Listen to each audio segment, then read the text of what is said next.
Okay, this is the second example problem for volume of solids that form donuts and washers. Their cross sections are donuts and washers. It's the second example problem. And as usual, I'll let you do the second example problem first, and then I'll show you after that how to do it. I'll show you how I arrive at the answer. And as you see here, y equals 5 minus x squared, y equals 5 minus 3x squared, y equals 4, y equals 0. Only concerned about positive y values, a restriction on the range. You take that region, you revolve it around the y-axis, and what do you get? You get a three-dimensional solid, which, by the way, I'm not going to graph. When I actually go through the problem, I'm not going to graph it. After the last video, I told myself that I was never going to actually graph 3D surfaces ever again for these videos. I might do it again. Not for this one. Definitely not for this problem, but maybe for another problem where it's actually easier to draw, I might do it. But after the last video, I said I wasn't going to do it anymore. But you can try. I'm not going to do it. But as I showed in the last video, you don't need to actually draw the three-dimensional surface in order to arrive at the answer.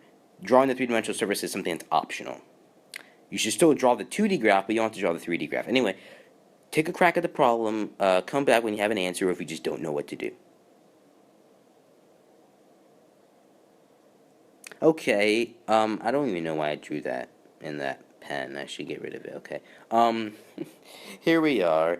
Y equals 5 minus x squared, y equals 5 minus 3x squared, circled in orange and green. Why? I will show you in just a bit. Well, I guess I can show you right now. Let's draw our two-dimensional graph. First things first, not drawing a 3D graph, as I said, but I'm drawing a two-dimensional graph. And it's the first equation is circled in orange because I plan to draw it in orange.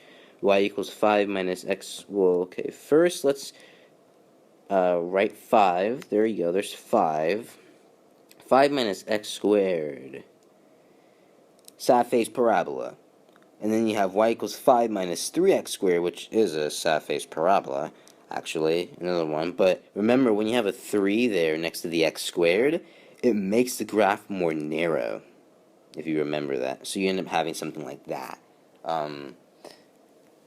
Anyway, so that's what you end up, that's what it's kind of like. So your region then is this. This is the region that you're revolving then around the y-axis. So you take it and revolve it around the y-axis, and you get this surface that's very interesting. It's hollow at a certain point, right? Hence, it's a donut thing. The cross sections are donuts. It's hollow, and so you could actually, like, literally, if you pick it up, like, you could look through one end. You could look through one end like that and see out the other end because it's literally hollow. Anyway, cool. Anyway, as I said, I'm not going to draw the 3D surface, but that's an interesting thing to think about related to the 3D surface. But then its hollowness is why we need to use washers and disks to do this problem. Also, just because we have two major equations here. When you have two major equations, that automatically means you have to use washers and disks. So this is washers and disks, right? As I say, we have to use washers and disks revolved around the y-axis. That means that the formula that we're going to use is this, which is copy and pasted from I use this. I copy this and paste it a bunch of times for a lot of my videos. I don't even remember what the original video I used this in. But there are two formulas, one for horizontal slicing, one for vertical slicing. And I just keep on using the same two formulas over and over again, copying and pasting it. But anyway, so that's the formula that we're using, and it looks the same as the disk formula, right? But it's different because of the radius.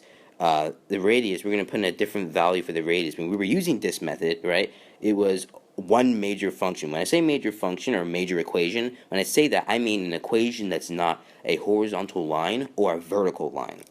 That's a horizontal line. That's a horizontal line. In the previous video, like here, when I was doing example problem 1, that's a vertical line. That's a vertical line. Those aren't major equations.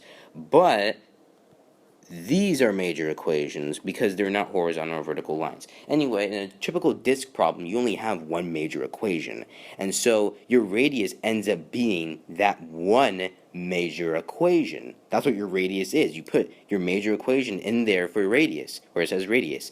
For a disk and for a washer slash donut question like this one, your radius value isn't just going to be a single major equation, because you have two major equations given here. So what you actually end up having to do is you end up having to find a difference between the two major equations. That difference ends up being your radius value.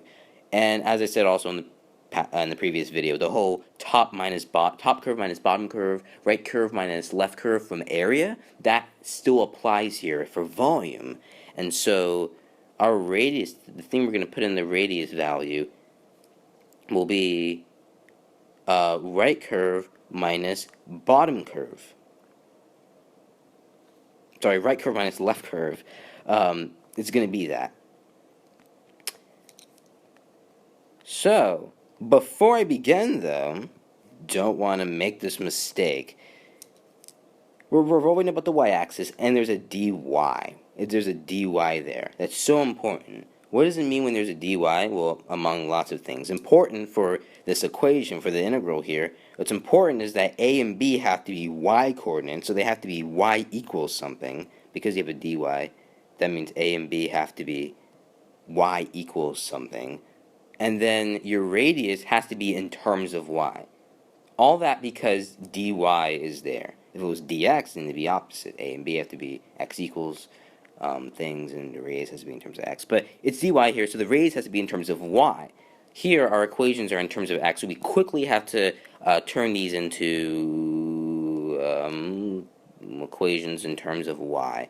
So, actually, okay, let's just do this. X equals... What would that be? That would be x equals y minus 5, square root of y minus 5, right? And then over here, this would be x equals y minus 5 over 3. No. Those aren't y minus 5, sorry. This is 5 minus y. And this is 5 minus y over 3. And those are your new equations. And so, what's the right curve? The right curve here, and according to the graph, is the orange curve, which is, orange curve is 5 minus x squared, aka x equals square root of 5 minus y, and so that's your radius, square root of 5 minus y.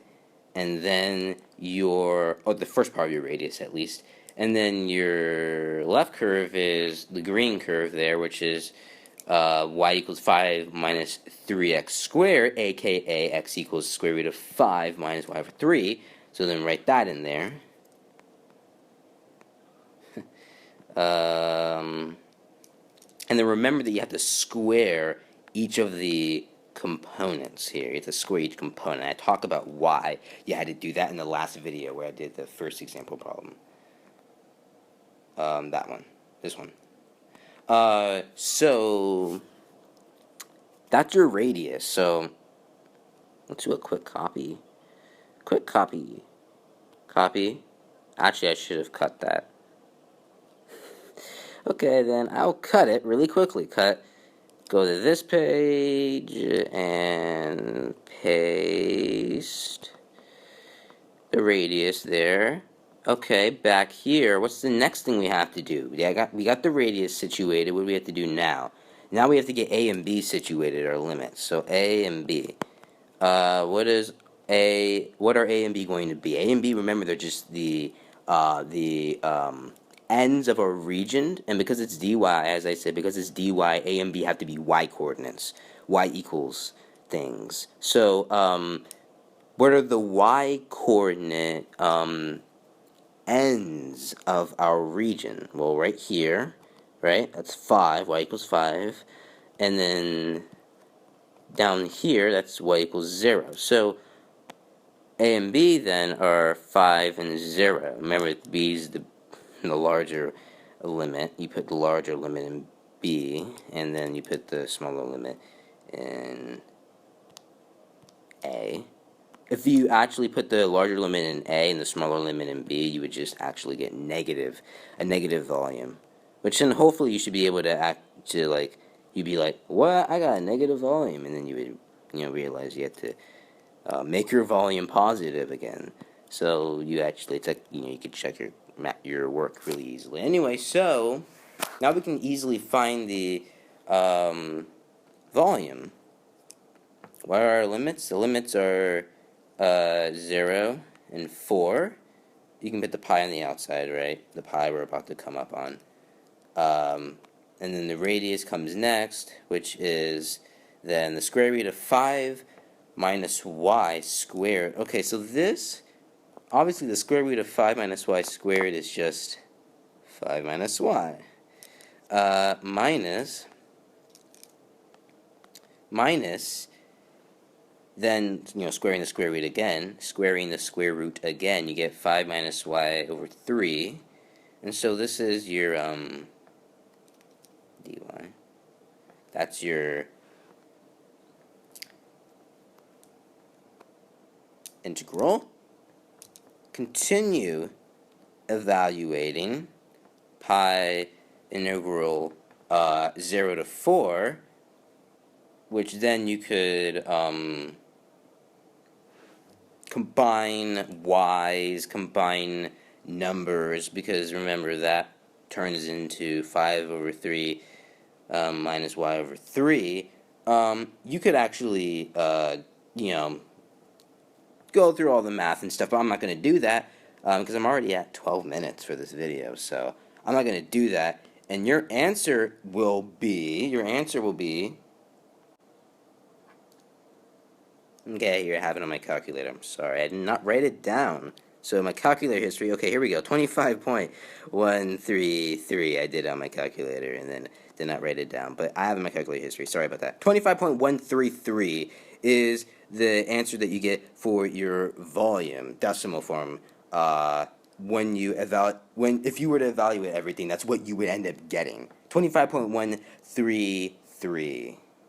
Okay, so that's how you find the volume of this region revolved about the y-axis here. Question number 2. Okay, there you go.